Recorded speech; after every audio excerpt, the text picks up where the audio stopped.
Ukraine matters, not just Ukraine. It matters to all of us.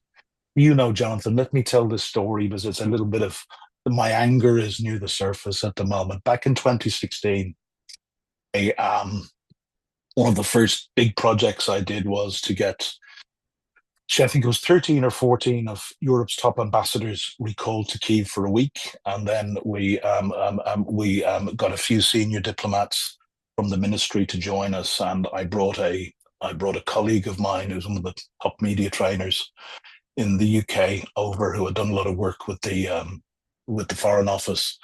Together, we did some intensive work with the ambassadors on media training, how to handle difficult interviews, but also on message discipline. As I said, look, you've got to start telling the same story in Berlin and Rome and Paris and so forth.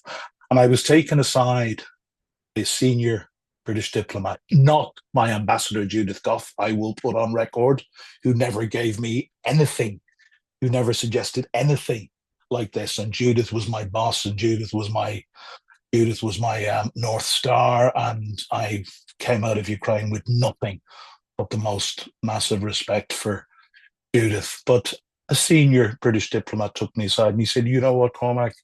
Ukrainians are very fond of saying they're fighting for Europe. This doesn't go down very well in European capitals. Maybe you should try and tell them this." And somehow, as a first-time diplomat, I found the confidence not to follow that guidance. It's an instruction. The only person who could have given me an instruction was Judith Gough. I certainly never got that instruction from her.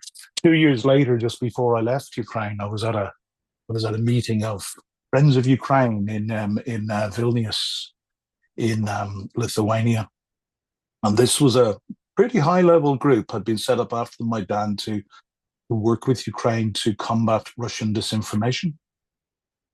I had been working for over 6 months on a campaign that I thought would be very successful, and I think the headline or the strapline of the campaign was "Russia lies on an industrial scale."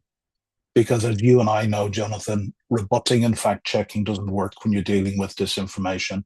You've got to educate people about the source, make people understand, and actually all the information is out there. And in that meeting, I'd done everything possible.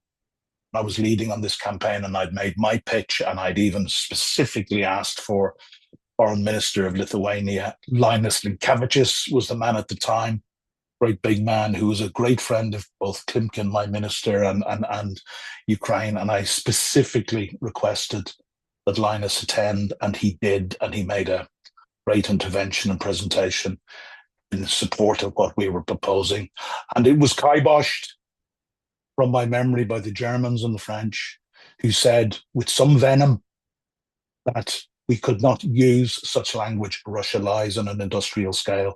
We could not use such language about the Russians. It would annoy them, and we needed to keep speaking to them.